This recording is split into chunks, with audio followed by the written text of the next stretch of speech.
Hi guys, and welcome back to the channel. Thank you for dialing in for yet another live, and apologies that I haven't been live for a while, but yeah, the summer in Europe is just too good. Been traveling quite a bit, so but yeah, happy to be back on with you for another Ask Me Anything edition. So thanks for dialing in. I see already some people on the live, so welcome, good to have you with us. And yeah, I got a couple of questions from some of you through email, some on Instagram, some under some of my videos. So I prepared 10 questions for now. But if you have any other while watching, then please pop them in the comments, and hopefully we'll get to this at the end of the video, and I'm happy to answer them anyway. So yeah, let's dive right in, starting with the first one. The question that so many of you are probably asking yourself and wondering, are you buying the dip? Should you be buying the dip? You know, it was funny when it all started, you know, Bitcoin and all the cryptos and stocks were peaking, and then the first drop came in, everybody was saying, buy the dip, buy the dip. It kept dipping, and you know, people really got interest into it. Now when you speak to those people, less and less are they advocating towards buying the dip, because it's anyone's guess how low it can go, right? So you don't want to now put all your money into the dip, so to say, and then Bitcoin might go to 10,000 or less. So personally, you know, I still dollar cost average. I buy every once in a while, but actually at the same time, as I said in some of my videos before, right now I'm actually saving up to buy some real estate. So I need to save quite a bit of cash to have that down payment ready for my mortgage. So sadly, I would like to buy more because I still think it's a good time. Will it go down further?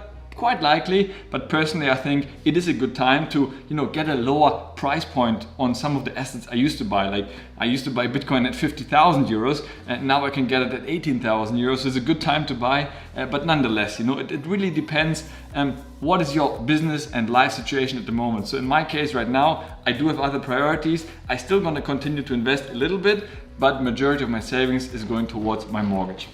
Right, so next up, when are markets recovering? The $100 million question, if only I had the answer. Now, personally, I think it's gonna be quite a while. I think we haven't seen the worst of it yet. I mean, when you look at the macroeconomic factors out there in the world, you know, it all points towards a worsening of the recession, because, you know, some might argue that we haven't really entered the recession yet. And I don't know about you, but when I speak to my friends internationally, locally, I mean, you know, everybody's complaining about inflation and we feel it. But still people are traveling, they're spending, they're living their lives. So we haven't really felt major cuts.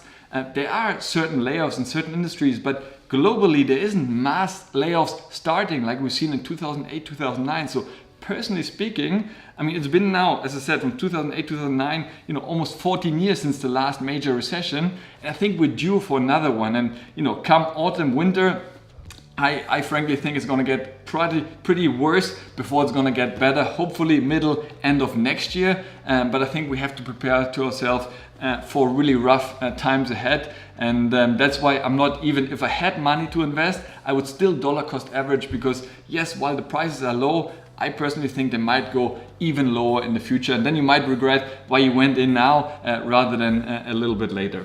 Right. And next up, the question, eternal question, crypto or stocks. Again, that's very much a personal decision. And I always say personal finance is just that, it's personal, right? For some people, you know, dividend stock investing might be the right thing. It's because they don't want to stomach the volatility, right? Because usually dividend stocks, they swing less, you know, in both directions. You know, now in recession times, some of the dividend stocks, you look at Coca-Cola, they're valued higher than many other growth stocks, and they're more stable than you know, some of the tech stocks we've seen previously booming. Now, on the other hand, when those tech stocks are booming in the bull market, those dividend stocks are also less likely to you know, go and return the same level that those stocks are doing. At the same time, you have more sort of security and safety with them. So it really depends on you as a person. Now, I'm still a young person, so I do have majority of my portfolio in crypto, which, you know, depending on what brochure or publication you read, they say it's actually a bad idea. But I do believe in the long-term perspective of crypto. Now, I don't invest in all those altcoins. I do have mostly those established coins like Bitcoin, Ethereum. So that's where I really believe long-term in it. Plus, of course, my ETF portfolio, which is the S&P 500, because I always say, I mean, if the S&P 500, disappears, I think we're really going to have a global problem, and most other investments are going to go down to zero as well, because that means US economy disappears, and that's highly unlikely. So, I think it's not either or, it's a combination of all, and diversifying into things that feel, most likely what you can resonate, understand, and see long-term potential with. Time to buy real estate. I certainly think it is, for myself at least. I've been now for the last 35 years renting all over. Well, actually, sorry, I'm actually 35 myself. So I've been the last, 15 years renting all over the world in many, many countries. And I do believe now it's time for me to really finally buy my own house. I do have some apartment, but I want to have my own house where I actually live in and not rent it out. So yeah, that's why I'm saving up quite a bit of money now to finally invest, even though at the same time, in many parts of the world, actually, you could argue that real estate is really at the peak right now. And when you look at the interest rates, which are going to be rising, that's going to make your interest payment for the mortgage more expensive. Arguably, the real estate prices are sort of at the peak, and they might reset if a financial crisis comes in, like we've seen in 2008, 2009. But then again, so if it was for an investment that I would plan to rent out and do positive cash flow from, I would probably think twice about. But if it's for yourself and you want to live there, I think 5 years, 10 years down the line, it's still going to be a good opportunity, because long term, if you buy in a good location, it's only going to go up. Right now, yeah, it's probably not the smartest time to buy, but I'm going to use it for myself. So instead of spending the money on rent, I can actually spend less on my own mortgage and then live in a house that is perfectly tailored to my needs. So that's why I'm gonna do it. But again, it really depends on your personal decision and what you plan to do. But generally speaking, I think at some stage in your life, you should be investing in real estate, ideally for your own. And then if you still have money, you can invest to rent and have positive cash flow from it. But I think at some stage it's good to have your own four walls, to say, because whatever will happen in the long-term recession or what have you, it's going to be your house, right? And you live in there, and nobody can get you out of it. I think that means a lot, especially in such volatile times we're in.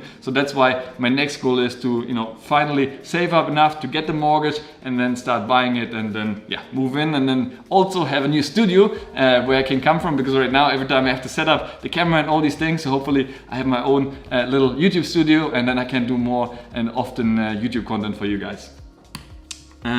Good time to start a business. Now, that's actually a really good question, and something I've been thinking myself more and more about recently. I'm actually still employed with an employer for the last 12 years, and I'm super, super happy. I love what I'm doing. I'm super grateful for the opportunities I got, and where it got me all around the world.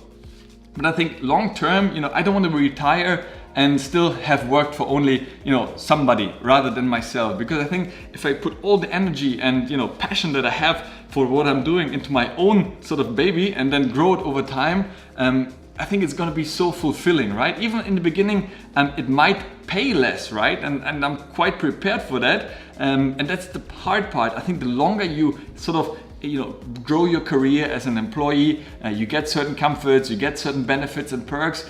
It's getting harder and harder to leave that comfort behind and jump sort of into the cold water and start your own thing. But I think if you want to really build up long-term wealth, it's going to be hard as an employee. I mean, unless you're the number 20 in Facebook or Google, it's going to be really hard to build long-term major wealth as an employee. Let's be honest about it. You need equity, you need your own company to really start benefiting from the profits rather than a salary. And I think it's a great time, again, especially ahead of a potential financial crisis, recession.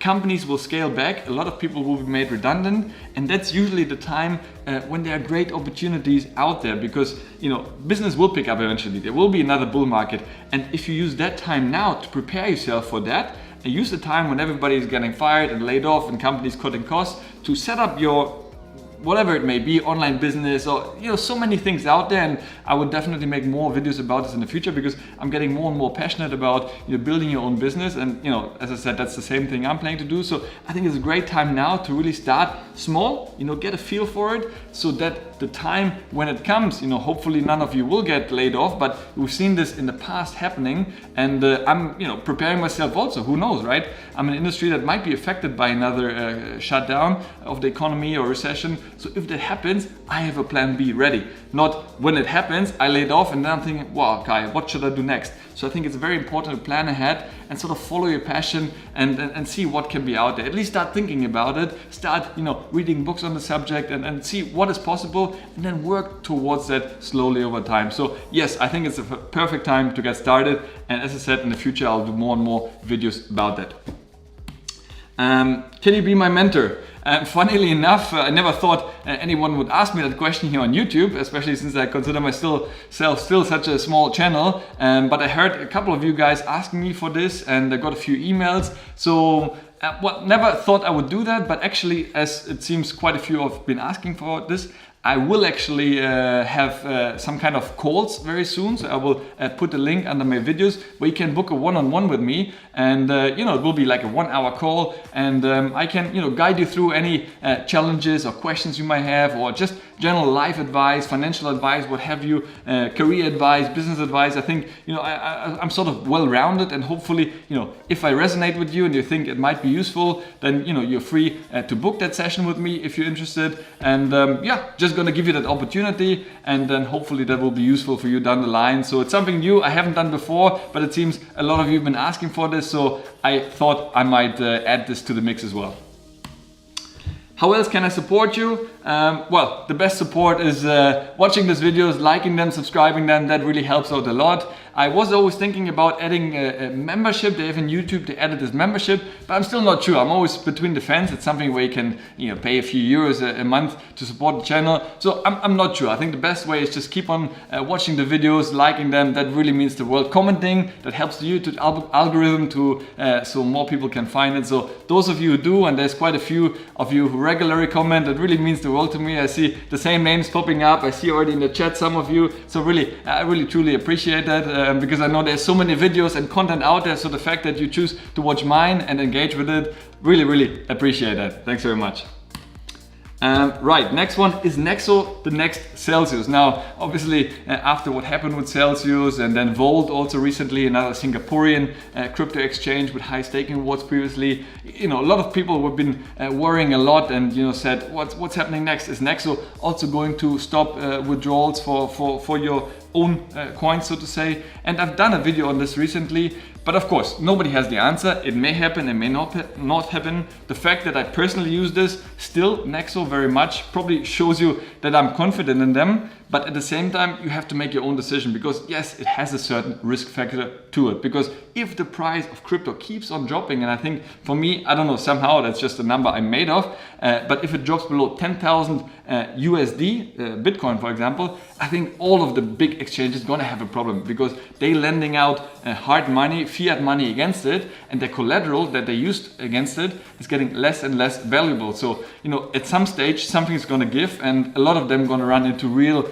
liquidity problems. So right now I feel very confident with Nexo. I like the way they communicate. They regularly give updates on their Twitter, on YouTube, etc. So it's very reassuring. They've actually been offering other crypto exchanges to sort of either buy them out or provide liquidity, and you wouldn't do that if you had issues yourself, right? So that's very reassuring. And though what I have done, I have pulled quite a bit of my Bitcoins, which is my biggest holding, onto my ledger, my hardware wallet. So that's kept safely. So nobody can stop me from withdrawing it. I already have it on my ledger. And at the same time, what that allowed me, because before I always aim to have the platinum level, which means at least 10% of your portfolio should be Nexo token, and that way you have the highest level of platinum, and you get the highest staking rewards, you get the highest cashback rewards, a lot of benefits by being a platinum member. But as Nexo dropped more than the Bitcoin dropped, I actually went down to gold level, I believe that was, which is between 5 and 10%, and I got less rewards. So now by removing some of those Bitcoins, my percentage, the proportion of Nexo holding actually increased, and I went back to being a platinum level member, and I get higher staking rewards on various things and better benefits. So that's something definitely I recommend you. Don't put all your eggs in one basket and hope that they will stay liquid, because hope is usually not a good strategy. So I would really recommend you take a majority of your holdings, put them somewhere safe where you have full control over it, or split across different exchanges if you prefer, that you trust. but don't leave all your funds into one exchange. I love Nexo, and I really hope they will continue to survive these difficult times. But again, hope is not a strategy, so that's why I do look for alternatives, but still at the same time, I'm sticking with Nexo. I use their cards for everyday spending, and I love the platform overall, and hopefully we'll get through this and they stay strong. Are crypto rewards still worth it? 100%. I think right now, every time when I go to a restaurant or go to a place where people are spending with cash, I just get goosebumps. Why would you spend cash or with a regular bank account where you get nothing in return? As I did in a lot of my videos, I always spend with my Curve card where I get 1% on all the transactions from referrals. Normally it's just for 30 days, but if you do refer, you get for any amount until basically you run out of referrals. And I get 2% with my Nexo card. So in total I get 3% on every spending. Now, those 2%, let's say from Nexo on, let's say you have a holiday, you spend €1,000, that's, what is it, $20 €20 I'll be getting back from Nexo. Now those €20 are the value right now at Nexo being at such a low price point. Imagine, once we go back to where Nexo used to be, I think it was almost 3 or 4 times of its all-time high. So then the €20 is all of a sudden worth €80. So why wouldn't you collect now cashback rewards on the cheap? Because they, as the crypto increases in value, get so much more valuable. So I think it's a perfect time to accumulate those rewards when they are cheap, because long term you can get so much more from it. So it doesn't cost you anything, right? So I think it's really silly not to collect them. If you can, absolutely go for it, and it doesn't cost you anything. The Nexo card is free of charge. You just need to keep some of your holdings in Nexo, but other than that, it's perfect. And I think at the moment they changed. I think for the summer they came out with a promotion that even if you're below platinum, I believe you still get 2% on every transaction with your Nexo card. So that's amazing. And last question we got so far before we go to the viewers' questions. Should I short Twitter? Good question. Personally, I'm not really into these momentum stocks, and I call Twitter very much momentum stocks. It's very hot now. Everybody talks about it. Will Elon buy it? Will he not buy it? Will they sue each other? Nobody knows. Honestly, it's so unpredictable. With Elon just making one tweet of, he's gonna buy it, he's not gonna buy it, it can change the entire, the price point of Twitter. And I think we have other problems right now. Unless you're a real serious day trader, you might make some money on it. But honestly, I stay away from it because it can go either way. And honestly, I have no idea. I think it's going to be a long legal battle. In the end, they will settle. Maybe he will pay some penalty for not buying it. Maybe eventually they will agree on buying it at a lower price point than initially agreed. Who knows? It's anyone's guess, but certainly not something I will get my hands on. Again, I will continue buying the established cryptocurrencies, mostly Bitcoin, and then on the other hand, the S&P 500, some ETFs, and that's as much risk as I'm willing to take, because who knows where it's gonna go. Right, so then we have a couple of viewers' questions, so thanks very much for coming online. 9 to 5 Sony, is it happening? Yes, we are live, so thanks for dialing in, really appreciate it. Success is inevitable. As always, really thank you for your question. You've been one of the most engaged viewers, so really appreciate it. When we're going to drink beer in your hometown? Well, I'm not planning to come to Berlin anytime soon, maybe for Christmas. I'm from Berlin, Germany originally, but now living in Lithuania. So hopefully in Christmas, if I do, I'll let you know. We'll go for a pint for sure. It will be nice. My first subscribers meetup. I always watch other YouTubers and I always wanted to see them in real life. So maybe one day, if I have even more followers, it becomes possible to have a proper meetup. I think it would be so cool to meet some of you guys in real life and just have a beer, discuss things and talk about money, because with so many people you can't really talk about money. And one of my last videos I made about exactly that we don't speak openly enough about money. But as you watch this channel, obviously you are interested in the topic of money, finance, investing, and so I'd love to do some kind of meetups around the world in the near future. So if I come, I'll definitely let you know. Another question from 9 to 5 Sony. Sorry, maybe I should actually pop them out on the screen. Yeah, that's better. Real estate. Real estate is the best investment for those who don't want to spend time thinking about their investments. That's a good question. Of course, it's probably one of the biggest investments you'll ever do in your life. Usually that requires a lot of capital. But once you made the decision, you're absolutely right, because you're just gonna most likely for the next 20 or 30 years pay off your mortgage. There's not much you can do about that, right? You might be able to refinance eventually, but you made the decision and then you're just gonna be forced to do these payments, which is very good because a lot of people say, okay, I'm gonna invest into the S&P 500. Then they start seeing the market dropping, then they start selling, they pull out their money, they're confused because they have the flexibility, which is nice. But on the other hand, it makes you less disciplined. And sometimes in investing for the long term, you need financial discipline. So I do agree with you. In that way, real estate really keeps you focused. Next question, also from 95 Sony. Thank you very much. What are your YouTube growth goals for this year? Subscribers, views, etc. Good question. Of course, everybody wants to have more, that's clear, and now starting to see little success. I'm getting a bit of ad money from Google, which is nice, but of course nowhere near to pay for your sort of living expenses. Maybe one day. I believe YouTube is like, going to the gym. Like, you have to do it regularly, consistently, compounding over time. Only then you start seeing the results. So, end of the year, if I reach, my dream was to have 5,000. Right now it's growing a little bit slower, and it's interesting to see. I think summer, I believe it's usually less people viewing YouTube because everybody is enjoying the great outdoors and the sun and traveling, etc. So that's normal. Plus, I do believe in times of recessions and when things are not going up, people get less interested in investing because they're so used to putting their money and getting a 10x return, and that's much more content that gets the clicks. And if I would only talk about hot crypto coins, etc., I would probably get more views. Now I notice when I do more stock videos, it gets less views than when I talk about crypto. But I don't want to become a crypto channel only. Now, naturally, I like crypto myself, so that's why I talk probably a bit more about crypto and stocks. But I still like to kind of really talk about investing, personal finance, now even more in the future, business building, because that's something I'm passionate about myself. And I want to convey, what I know and what I learn and go through in the moment to you so that you can really feel like you're doing it with me. And that's the goal. And if people watch it, I love it. Of course, I want more and more views. That's not a question. But it's not that I come here and I get discouraged when I don't have any views, because otherwise I should be stopping it right now. I recently did a video, had less than 100 views. That's pretty heartbreaking. Yes, I spent quite a few hours on it. But then again, I get other videos with a couple of thousand views, which, really took me not that long to make, and it gets so much good feedback. And every time I see a new subscriber being added, it really puts still a huge smile on my face. And when I see some nice comments, encouraging and that helping you guys, it really means the world to me. So that's sometimes more rewarding than purely the subscribers. I think over time, long term, those will come naturally, and hopefully it will be sort of a compounding effect. As definitely success is inevitable, I will let you know for sure. Right, we have another one here. I live in a country where crypto apps are limited due to you have recommendations, like I only have eToro and Webull.